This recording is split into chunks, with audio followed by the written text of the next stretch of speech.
Hello, everyone. Thank you so much for joining us today on this webinar on SMB website and API security fundamentals. This will be presented by Venkatesh Sundar, founder and president Americas at Indusface. Before we get started, a couple of housekeeping notes. We will have poll questions throughout the webinar to keep it interactive. So please participate in those poll questions and Venki will discuss those responses. And should you have any questions during the webinar, please use the Q&A button at the bottom and we will get to the questions at the end of the webinar. So we'll get started. A couple of slides about who we are. So we are Indusface. We are 150 plus employees strong with 5,000 customers across 95 countries. And we have 5 offices across the world. And Venki, who is our panelist today, is based out of Dallas, Texas. So we have 3 application security platforms. One which is called Aptrana, which is a web application and API protection platform. Then we have Indusface WAS, which is a risk detection platform, which is a DAS scanner. And we also do manual penetration testing. And we also resell SSL certificates. No matter where you are, what compliances your organization requires, we've got you covered. Some of the compliances we've listed down. We've been recognized over the many years, and a couple of recognitions that we are extremely proud of are we are a Gartner Customer Choice in 2024, and we've been having that distinction for 3 years in a row. And we are also a leader on the top right of the G2 quadrant. So we've already covered this. We have 5,000 plus global customers across 95 countries. Then this is just a representative sample of who all our customers are, no matter which industry you're in or which domain you deal with. We have good customer references that we can always introduce you to. So feel free to talk to us. So this is something that we've already discussed. So what you see us on the top right here, a distinction that we've had in this quadrant for 3 years in a row, and even among the 4 vendors listed down here, we are the only one with 100% customer recommendation rating, a distinction that we are extremely proud of. That said, today we have Venkatesh Sundar, founder and president Americas at Indusface. So he was the founding CTO, and over the years he's donned many roles, and now he is responsible for building the North American business in Indusface. Prior to Indusface, he's worn many hats across multiple geographies, and majority of his experience has been in the security industry. So over to you, Venki. I'm stopping my screen share.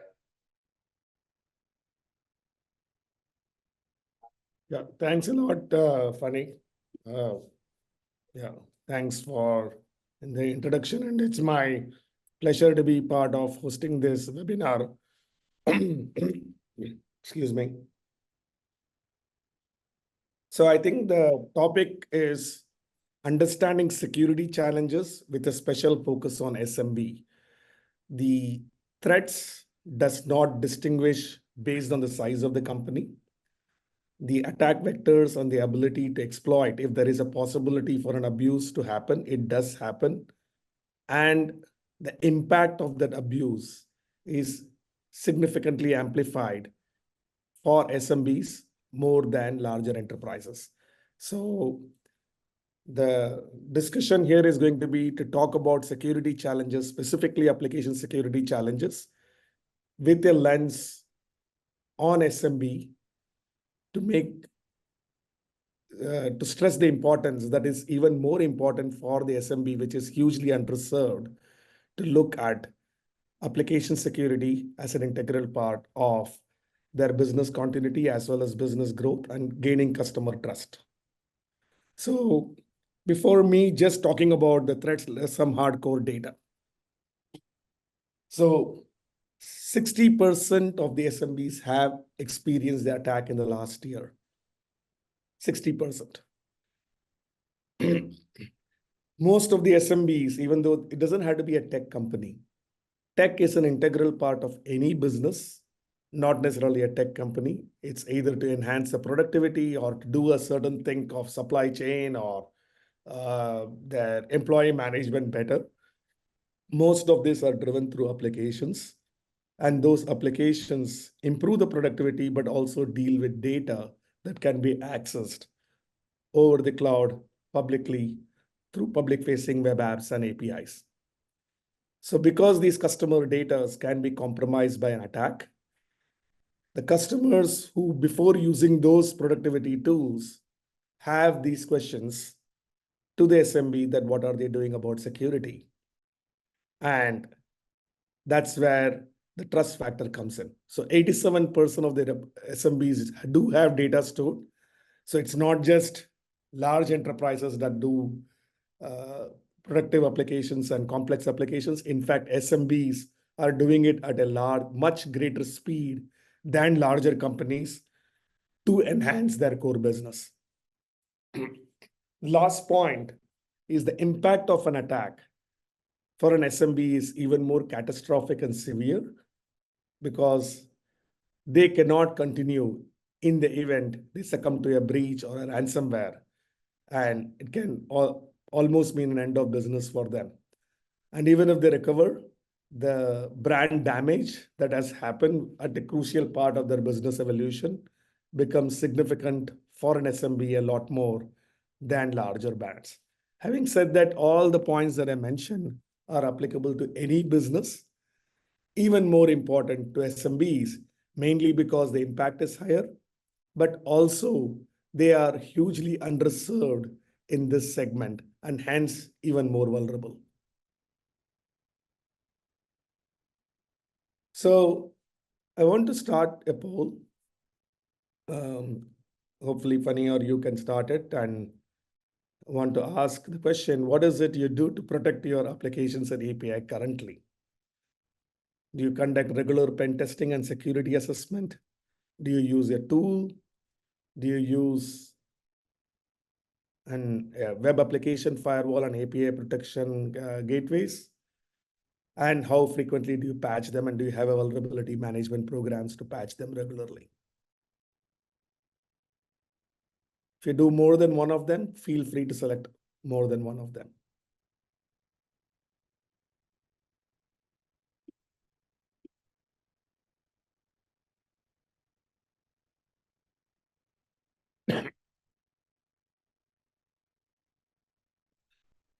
%33% conduct regular pen testing.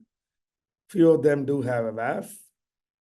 And there are SAST and DAS scanners utilized by a few, but not all of them. And the patch management is just by 30% of the people.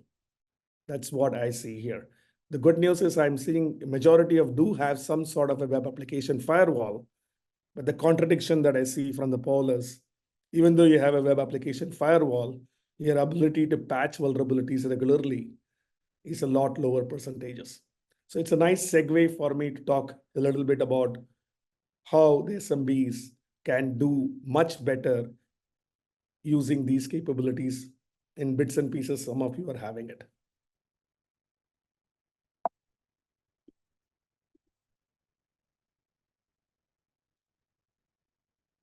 So more data specific to carving out an SMB specific cohort from our 5,000 plus customer base.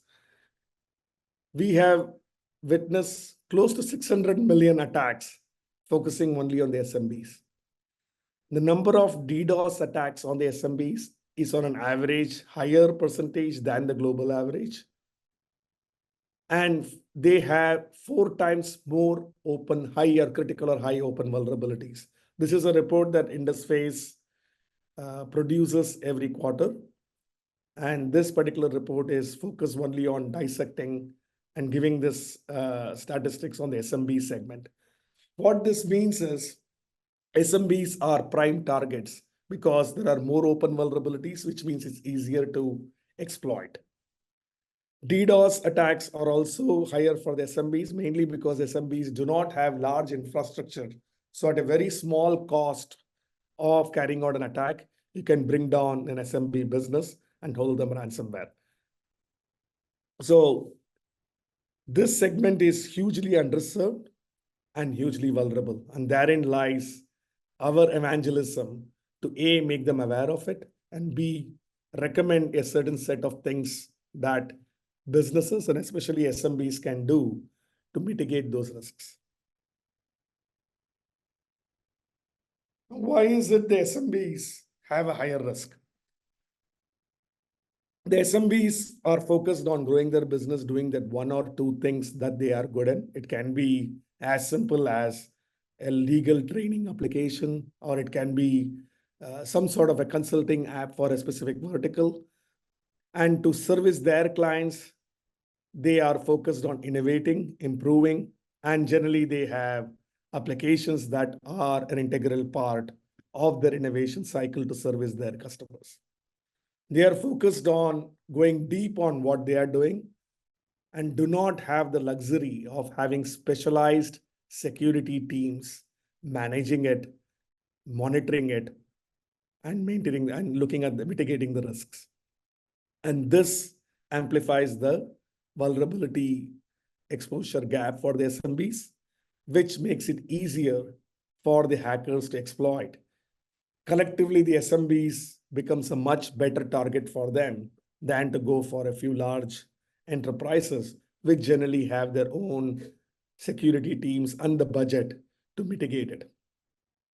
So SMBs are prime target, not because of lack of intent, but because of lack of time, but more importantly, lack of expertise to be able to do something about it, and do not have the ability to buy those expertise in an SMB cross-friendly manner.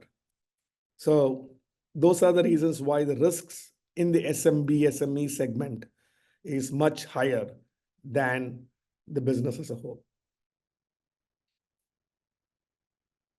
And if you look at all the security concerns, like applications are the most dynamic piece of any business.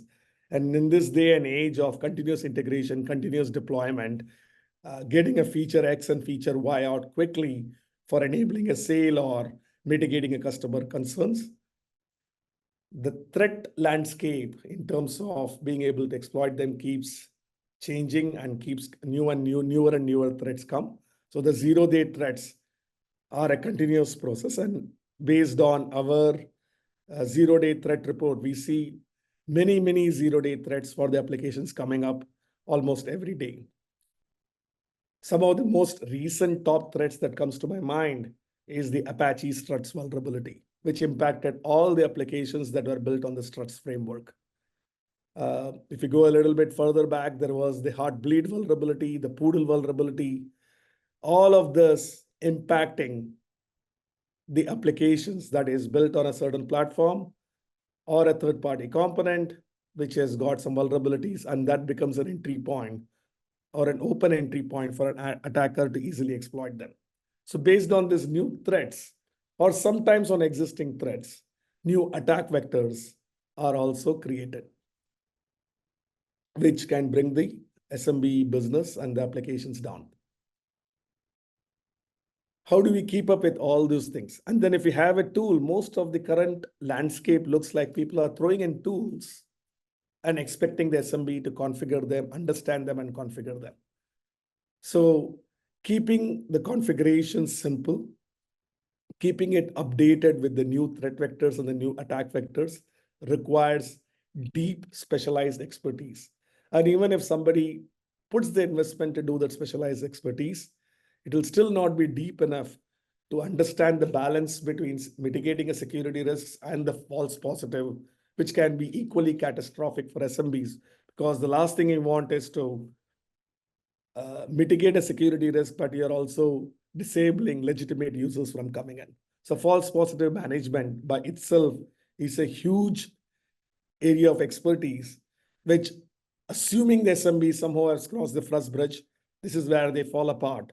And then they default into turning it off and just having the functionality working. So these security concerns are significantly elevated for an SME or an SMB business because of lack of time and expertise. And the innovation in the threat vectors, especially with AI ML based tools, the attackers are also innovating to automate them. And you need specialized set of innovation on the defense side of things by partnering with the right vendors to make it an integral part of your business.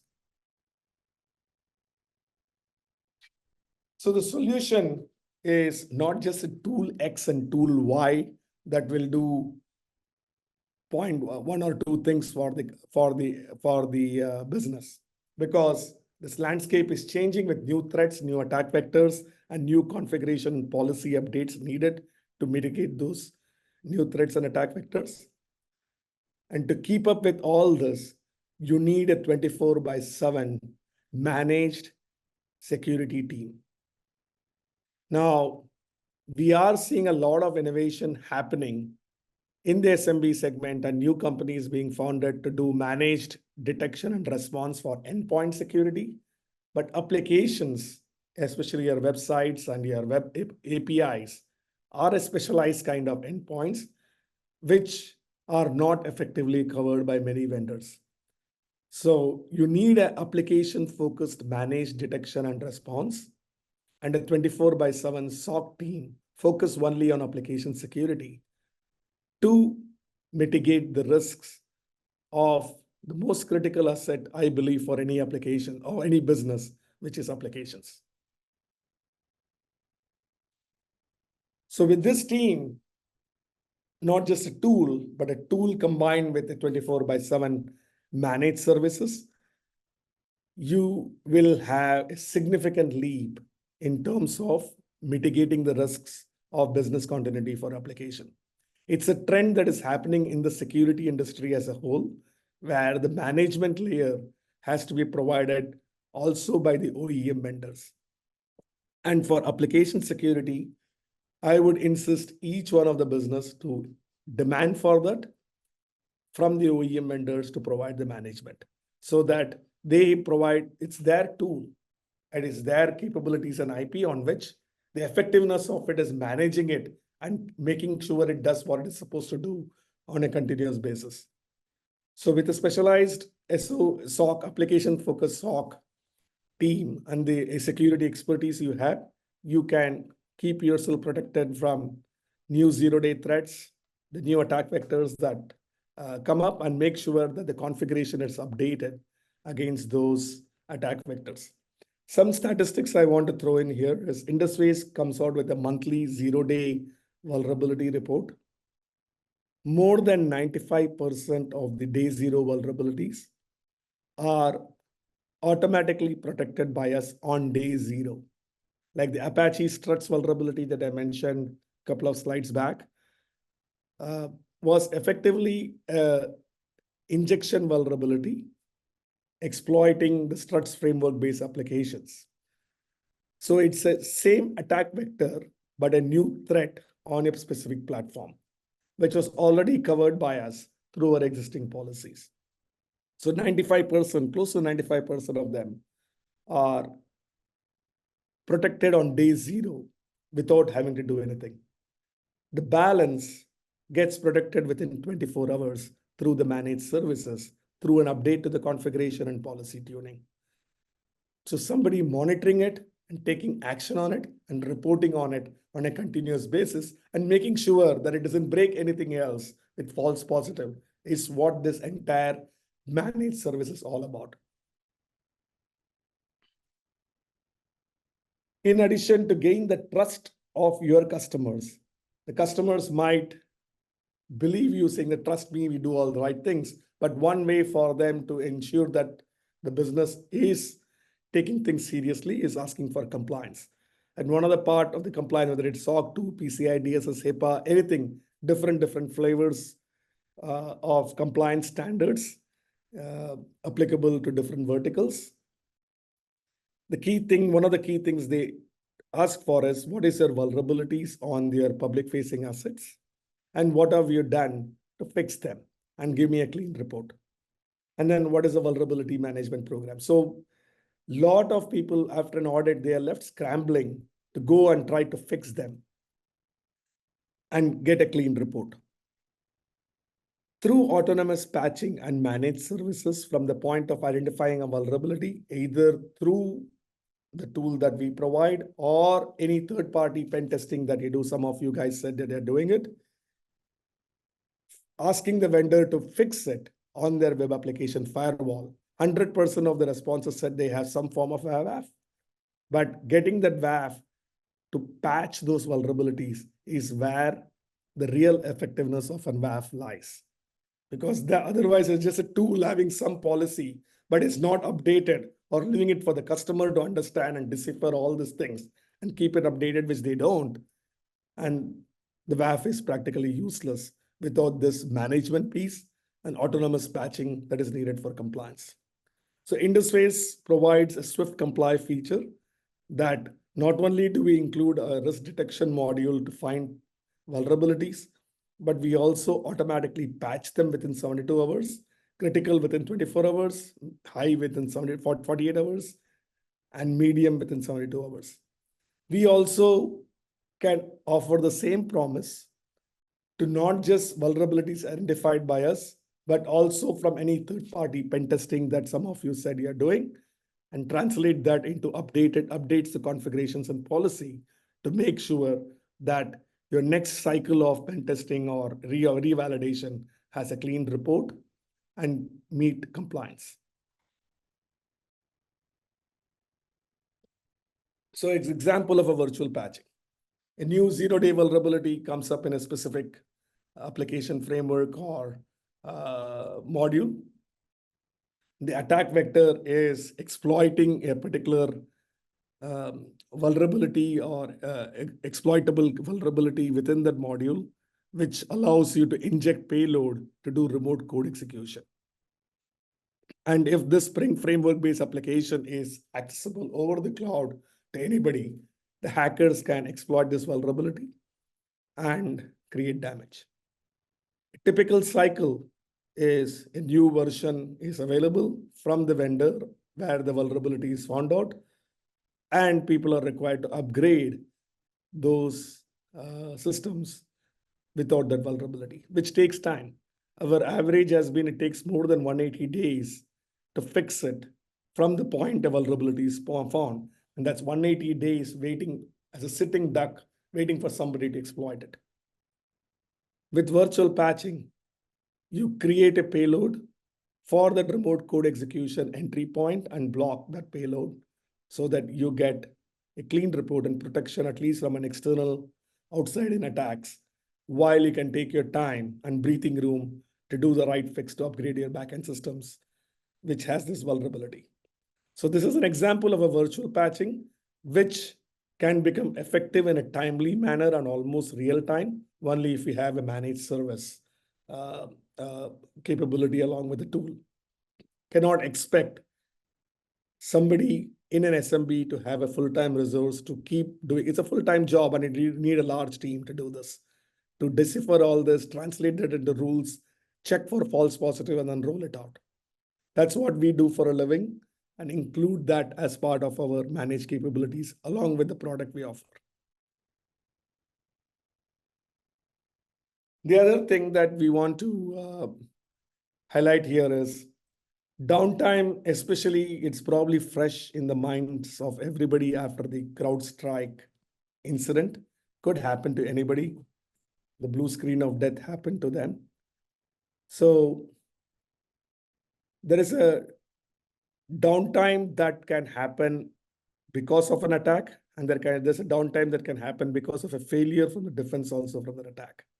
So When you look at a managed solution that is not just looking at new threats, new attacks, and configuration updates, you also want to have automated system and artificial intelligence tools to be backed with humans to be able to have a quick rollback, a quick update, whatever is needed in a real-time manner with human intelligence to be able to minimize and take you to zero downtime. So our philosophy is AI has to enhance the human capability for security monitoring and make the SOC more effective as opposed to replacing humans. Any redundant, repetitive tasks can be done better with AI, and every incident, good or bad, becomes a labeled or a footprint of data based on which the AI engine can keep getting better and better. And the humans can then take that and do much more advanced work to keep getting better and better. So it becomes a self-fulfilling innovation loop. The virtual patching example that I gave in the previous slide as well. When a virtual patch is done, and a blocking of that attack by the virtual patching module and the configuration update itself is an intelligence footprint for the system to know better who is carrying out this attack, where are they coming from, what else are they doing, and the engine can learn better, the alerting can get better, and the humans can become more productive. So it ensures that the alert fatigue gets reduced with a targeted, relevant, context-specific, application-specific, and a business-specific information that AI can learn and provide, and humans available 24/7, or not just any humans, security experts available 24/7 to take action on it and provide transparency to the business. So the ecosystem has to be built by creating people who are good in what they are doing, and then build the application as opposed to doing it everything yourself, which even if the SMB or the SME wants to, will not have the budget, the time, and the expertise to do it. So all of this basically to say by Aptrana, or try out Aptrana. So we do all of it in our platform, the Aptrana web application and API protection, AI-powered protection backed with humans 24/7 security operating center and managed service. So when you have these configurations, I mentioned that false positive by itself, and I want to spend a little bit of time just talking on this topic. In any kind of protection module, while you want to keep the bad actors away, you do not want to have the same policy blocking a legitimate traffic, which can be catastrophic for business. So doing monitoring of false positives, an automated plus a human-based approach to take action to eliminate false positives is one of the key aspect for an effective managed service. A lot of companies, even if they provide managed service, by not providing false positive monitoring, automatically defaults to the customers or the businesses taking a call that there is this false positives, we are not having the capability to monitor it and take actions quickly to get my applications working. There is no simple fail-safe models to test whether it is caused by the application itself or the security and configuration modules. So they default to the path of least resistance, which is turn off the protection module or the WAF and keep it in log and monitor mode. 53% of the WAF deployment is in log and monitor mode from the industry. 100% of our deployment is in block mode because we take care of false positive monitoring and management as an integral part of our license and promise to the customers. Now, downtime always happens. If something happens where we go down, we also have a fail-safe mechanism that ensures that the applications continue to work while we go ahead and fix the downtime that is caused either due to infrastructure or false positive issues. Take the step to create right exceptions, rules, and configuration update without turning off the entire security module in isolation, in completeness. I'm just going to get a little bit technical here for a few minutes to give an example. Injection vulnerabilities was an example I talked about in a couple of slides back. HTML injection is a kind of code injection that can happen where I exploit a vulnerability on a web applications and inject some code which gets executed and should not be executed on the server because of a data validation problem the server did not have, the application does not have. Now, this rule prevents a lot of injection attacks on your normal application. It can be a document upload or e-commerce application or whatever it is. Most of the websites will also have an admin console for CMS, content management servers, or some admin user will have to upload the contents. Their life is built around uploading HTML files, legitimate HTML files, to enable the business logic for other users to use their applications. Now, imagine this HTML injection is blocking the admin from doing crucial updates. That's an example of a false positive. Turning off WAF will enable the admin to upload HTML, legitimate HTMLs, but also allow the hackers to upload incorrect or malicious code. How do we balance it? This is where the managed false positive monitoring can ensure that while the normal HTML injection capabilities is turned on, we create a surgically accurate exception for an admin user coming from specific IPs or geographies or whatever the attributes we can define based on talking with the business owner and the application owner to create an exception to not have that rule only for those circumstances, which makes sure that a false positive threat is eliminated and the security threat is not reduced. So this is just one of the many examples, and the example I gave is very simple, but very critical, and no way we can expect or even dream of a business to have this level of in-depth expertise and monitoring and management to keep their application protection effective. So the false positive monitoring promise from Indusface is we are responsible to ensure the WAF is blocking bad attacks and legitimate users do not get blocked without compromising security by creating the right exceptions that I talked about in the applications. And we also enable through our fail-safe mechanism troubleshooting as well in case the application owner and our managed services team has to get into discussions on the right set of balance to use for this. Bottom line, management requires specialized expertise, and it is not just about configuration updates, but doing the configuration update in a right manner without false positives becomes the fully managed WAF. That is a huge gap, and even those that are addressing that gap are not doing it in a SME, SMB friendly manner to enable them to adopt those capabilities. With that said, having based on whatever I said, I had a bad throat, so I hope I was clear enough. But based on what I said, I would just like to have a show of hands or an interest and a poll on, would you like to have a detailed demo of Aptrana WAP?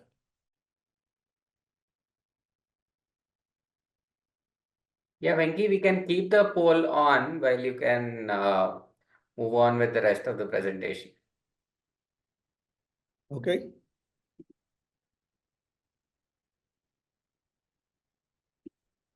Then what I'm going to close it off with. Aptrana WAP is a fully managed web application and API protection platform, which covers all the aspects that is needed for a business for application and API protection. It starts off with getting a discovery and inventory of all the public-facing assets, having a risk assessment of those public-facing assets through a security scan, having instant protections against those identified vulnerabilities through a combination of out-of-box rule sets and custom rule sets and virtual patching I talked about. In addition, also have managed DDoS and bot protection, which are independent of any specific vulnerabilities. It is just blasting the server with automated tools to bring it down or automated bots to do some malicious things. So being able to have managed DDoS and bot protection through an AI-driven engine and human taking action on it, enabling customers to get swift compliance, which is probably one of the prime reasons for them to also get trust from their customers. And all of it not as a point-in-time solution and offering, but a continuous management and monitoring 24/7 with the specialized security experts we have on call to take care of all this and provide reports and transparency on what has been done. Last but not the least, we also want to make sure businesses do not have to make the trade-off between speed and security. So we do bundle a website acceleration module with the product, and we provide a very high uptime guarantee, but also the only cloud vendor that ensure that the 0.0001% of the time when we are down, we do not take the customers down with us.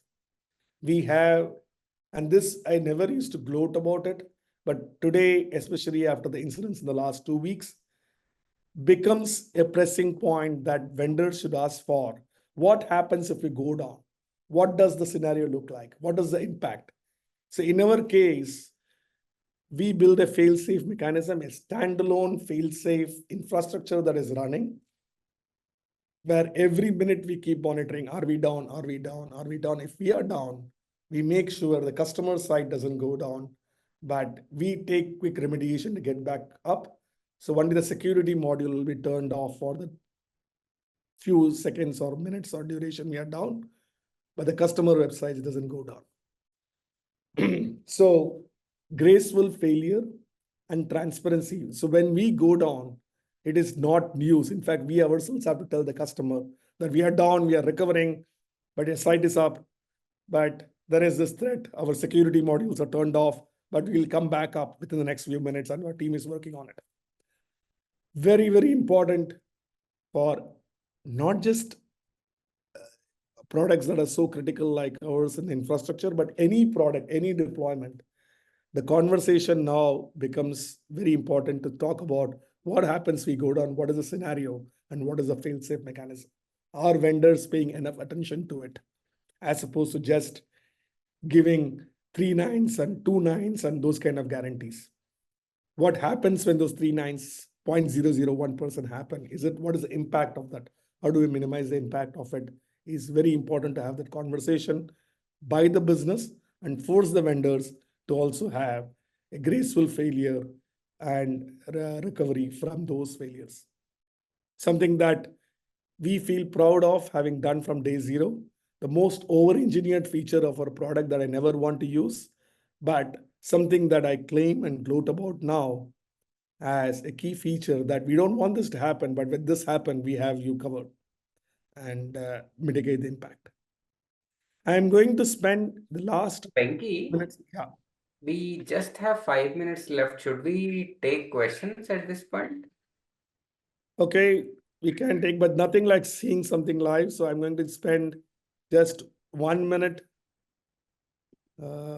showing this, all the thing I summarized here in the portal. So when a customer onboards, it's a zero downtime onboarding. All they have to do is a DNS change, and they get this portal, which gives you an executive summary of their current protection status, the attack trends, what are all the assets that are public facing associated with their business, what are all the scans that has been scheduled, and what are the reports, what is the protection status, what are some of the actions that has been taken against those identified vulnerabilities, and of course, detailed log analysis and configuration settings, where one of the things was this thing called bypass, which is the fail-safe module that I talked about. That's it. I just wanted to show this screenshot of a demo portal, which summarizes everything that I talked about here. That's it from me. Q&A. Any questions? More than happy to. We can end the poll to Funny. Yeah. So Any questions? I think we have time for a couple of questions. So please use the Q&A box at the bottom.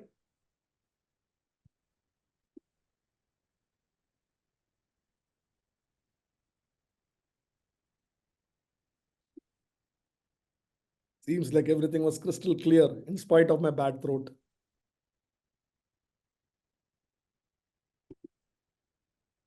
Either things were crystal clear or things just went above the head. I would like to assume it is crystal clear.